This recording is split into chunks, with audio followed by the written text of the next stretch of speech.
Hi guys, I'm Tonya Schulte with the Profit Constructors, where we help you run with the big dogs. Well, a lot of you probably know that most construction business owners don't start their companies because they love spreadsheets or financial reports. Probably many of you start because you're good at your trade and you know how to get the work done.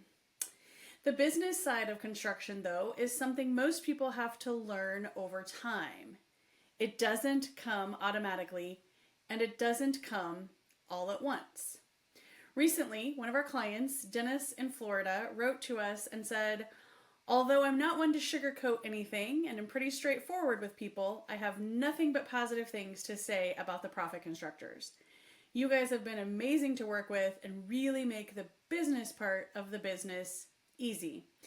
That's always our goal.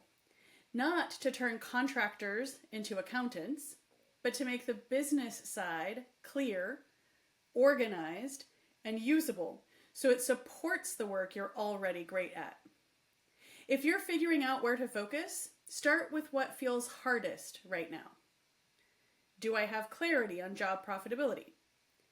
Do I understand what things are really costing me? Do I feel confident about my next decision? You don't need to solve everything at once. Progress happens when you focus on one or two things at a time and build from there. Learning the business side of the construction business doesn't have to feel heavy or overwhelming, especially with the right support. If making the business part of your business easier sounds helpful, that's exactly what we do. Give us a call.